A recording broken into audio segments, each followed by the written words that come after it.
In today's video, we are visiting Japan's most iconic mountain, which is a true bucket list experience, Mount Fuji. Rising 3,776 meters above sea level, Mount Fuji is the highest peak in Japan and one of the most recognizable mountains in the world. Its near-perfect symmetrical cone was shaped by repeated volcanic eruptions over thousands of years, creating that unmistakable silhouette.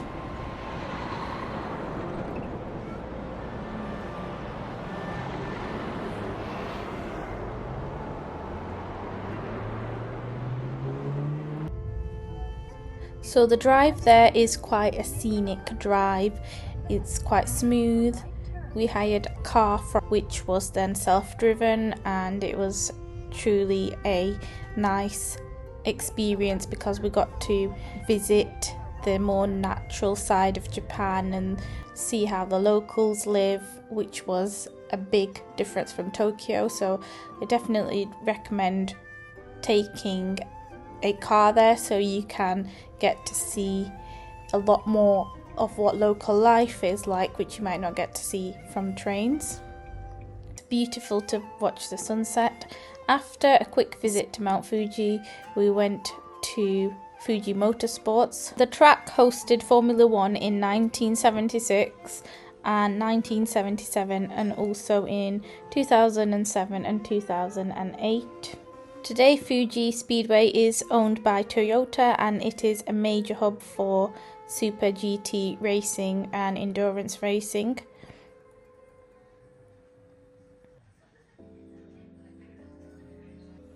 I enjoyed a nice matcha tea and sat and watched the spectacular views. You could see the cars zooming around on the racetrack.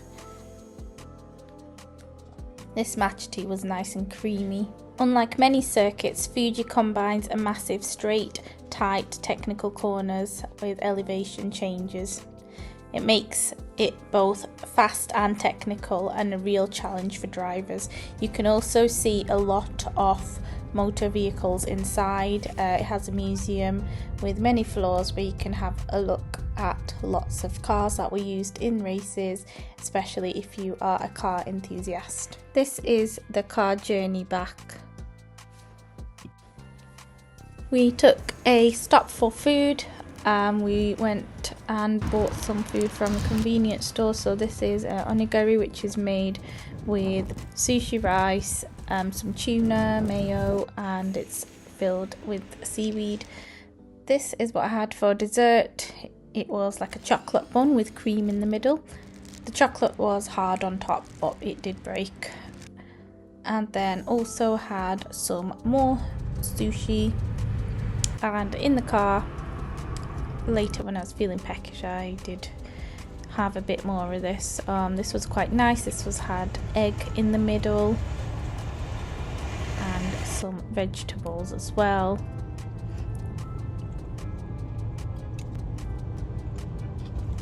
And then you had these crisps. So they looked a bit like chips, but they were very crunchy, quite hard as well. And it had a nice delicate flavour, like quite salty, savoury, and very, very crispy. And then we had this, which is called crunky. So it had a white chocolate outer layer, and in the middle it had some chocolate biscuity type. It was quite sweet. And then had this one, which is also a chocolate.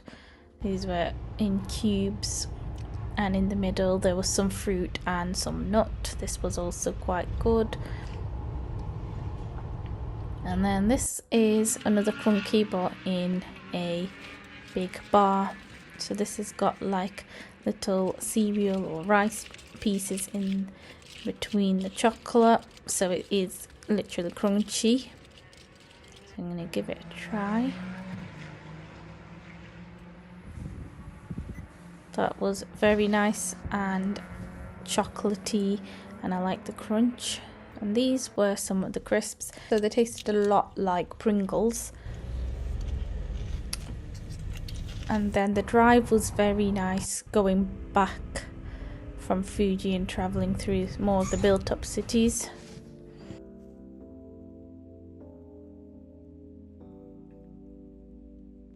This was a very built-up place that had locals that were just going to work.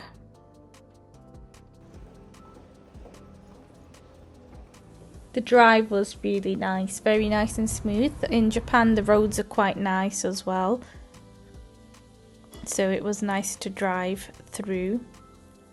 The steering was also on the right hand side, same as the UK, so it wasn't much different for us to get through.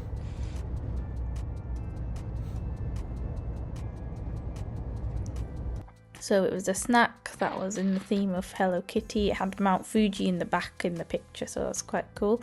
They were printed with Hello Kitty on each one. They were all wrapped in individual parts as well, which is nice. So it's quite nice and squidgy. It does have filling inside. So I'm going to give it a try.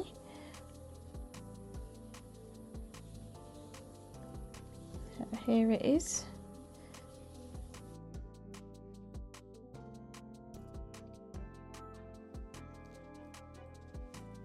It's quite chewy and it has got some cream filling, and the cream tasted quite fruity, so it tasted like it was like a peach flavour or something.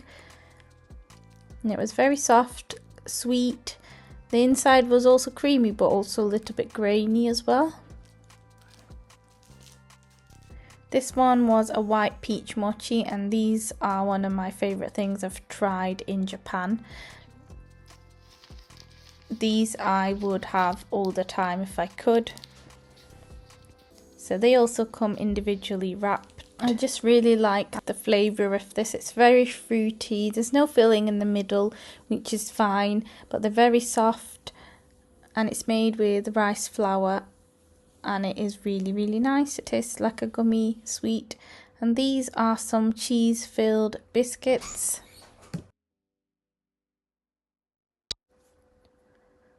They were like a nice mini buttery biscuit with some cheese cream in the middle. They were quite nice. They had a bit of salty as well.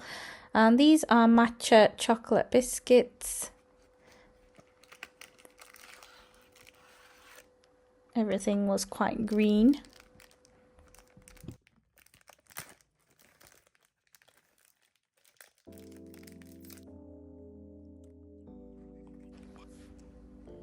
I did really like these actually. They were sweet but not too sweet, and you could taste the matcha in it as well. It tasted like a matcha tea mixed with chocolate.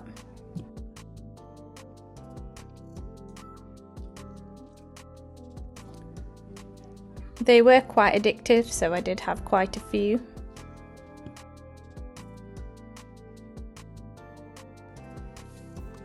Next up are these, which are called cookies.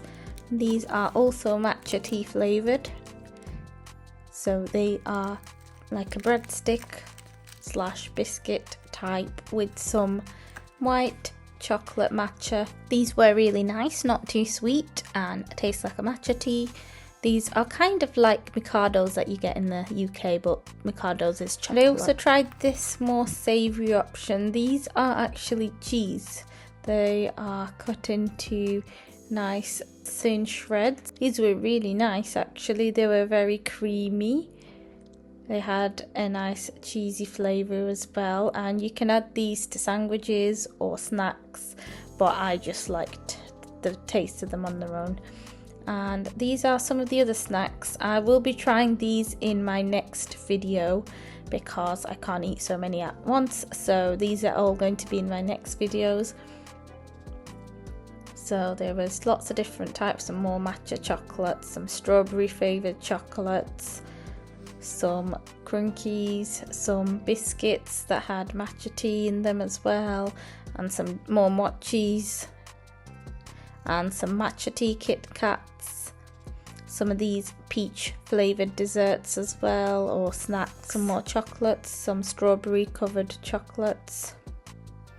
And this is just another drive through the city.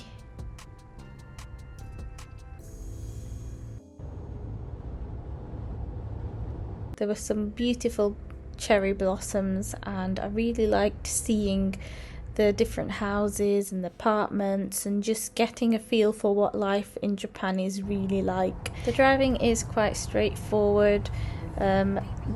Using the navigation is probably more easier. There are also signs on the road which you can use, which are in Japanese and English. Following a sat nav is always the easier option.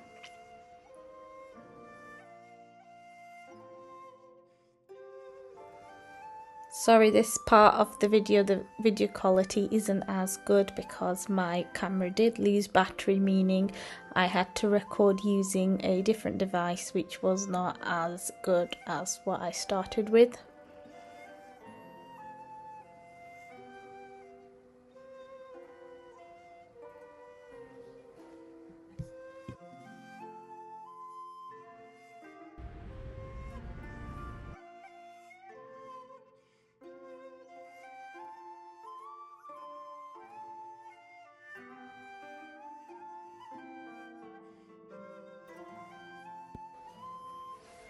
The roads in Japan are just so nice and clean.